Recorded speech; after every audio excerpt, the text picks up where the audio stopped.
She was practicing already when I was in her womb. So what I would like to bring today, I would like to actually make it really short because we are very late. And it's a way I teach yoga.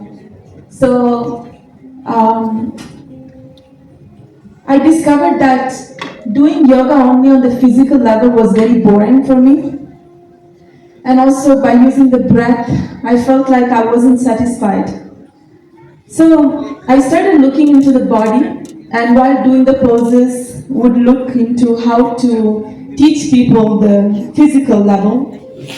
And I realized that in the body there are many structures condensed in the body, like traumas, emotions, thoughts. Everything is condensed in the body because whatever we think, whatever we do, everything is creating our body. So when we are moving the body in a certain way, we are actually releasing those systems that are condensed in the body. And so I started exploring yoga in more depth and noticed that if you breathe through awareness while doing the poses, there is something else that can happen because you go deeper, you go into the structure of emotions, of the energy that is going through the body.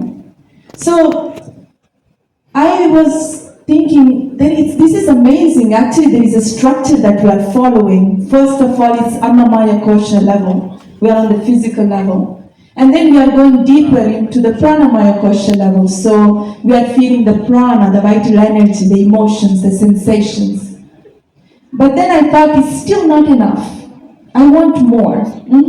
In the path of bhakti, we are always educated to want the maximum, want to achieve the essence of everything. So I try to apply the same knowledge into yoga, and I realized that if we would use completely our mind focused, channeled into the practice, by the body, by the breathing, by feeling this energy that is happening, then this sankalpa, this intention that we are putting, will increment the energy of what is happening.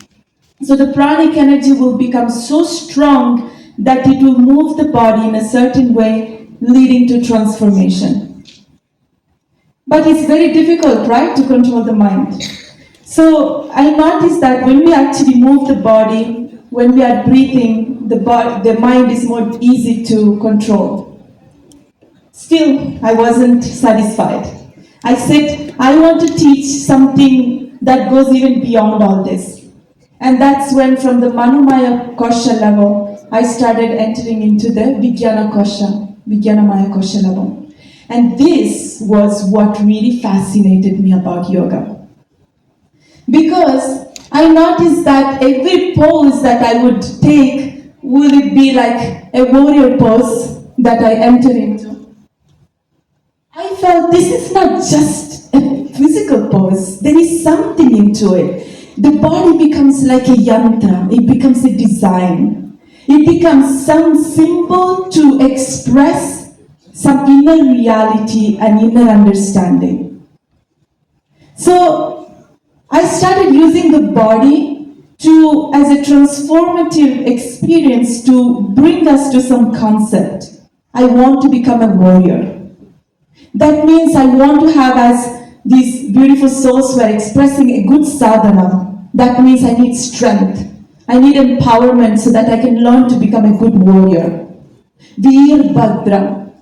The personality, the man that brings Bhadra, auspiciousness, good energy. That means we have to remove the dark energy within and outside by having a good sadhana, a good power, and bringing in that inner warrior outside. So I started expressing these concepts while teaching yoga through the poses to the people. And I noticed that instead of growing very, very gradually, their growth was very quick. And in Italy, people, I noticed, they started stopping to eat meat, they started having a healthy lifestyle, and they started to inquire internally. I want to know who I am. I need to understand all these inner patterns that are blocking my potential to rise, I want to let it go. So I noticed these people starting to take shelter in the yoga tradition, in the philosophy of the Vedic culture, into the mantras, into the power of vibration. And while they were doing that, in just some time, you would see them glowing, becoming more centered, grounded, and the way they would face their life was so different. Why? Because I was teaching them a practice that was not just physical, but it was on the Vijnana Maya Kosha level, which means I enter into the state of realization where whatever I do in life becomes a symbol of something that I'm experiencing internally. If I'm entering into Vrikshasana, the tree pose, it's not just Vrikshasana. I'm actually feeling the sensation of being rooted. So I ask the question, what is it in your life that makes you feel grounded and rooted? And when we start feeling shaking in our life and we're not finding that balance, what is it in my life that right now is shaking me and not allowing me to be centered, grounded, and feel the nourishment from within the earth, nourishment? So, when we ask questions by being in a pose, that pose becomes an incredible channel of transformation. The body becomes a healing vehicle. We are not just practicing physical exercises anymore, but we are entering into the vastness of the perception of consciousness that is within this body. The cells are moving. The awareness is moving. And we start understanding deeper things about our life, why this is happening, how I can remove this from my life. And then the final stage of yoga is Ananda Maya Kosha, which is so difficult in one sense, because we are so disconnected from our real identity. But yoga is always about entering deeper, deeper, deeper, up to the point where the energy just starts glowing and expanding. In that feeling of expansion, what happens is that I connect with my real identity. And we all know that the soul is Sat Chit Ananda. We are blissful. So when we are able to connect with that inner identity, we feel that blissful state of Ananda.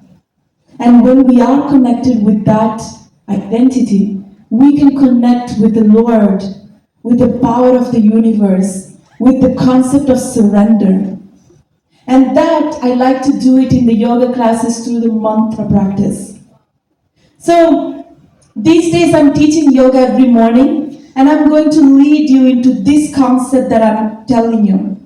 So we will be using the body, we will be using the emotions, we will be using the energy that is flowing inside, we will be channeling with the mind, the intention. Every day there will be a different theme that we will be developing. And then Vijnana Maya Kosha level, that means through the body, we want to transform something. The body becomes a symbol of something that we are living. Because yoga is not, what is it yoga? The mat. The mat is representing our life. The mat is our state of everyday life. The way I practice yoga in the mat is the way I'm going to live outside. So I would like these days to create that foundation of understanding that the way we are practicing on the mat is the way we would like to live outside. And that means we are in yoga. We are practicing yoga in every breath, in every action, in every thought. So I would like to invite you to these classes. It will be 6:15 in the morning. And just experiment. Some people who are not physically active, they might find it more hard. But it's really not about performance. It's about using the body to make an inner transformation. So in this process, I noticed the people in Italy, and then I started traveling the world and teach, that people really started to change. And that is my desire, my mission, is to bring that transformation. Because I felt in my early teenagers, I was so lost, so frustrated, so sad. And when yoga came into my life, it was revolutionary. It was such an incredible transformation. And I thought, if I could transform, everyone can transform. So I would like to bring you this as a gift of yoga as a transformation. And if you would like to come and participate, I would be very happy to have you. And thank you for listening.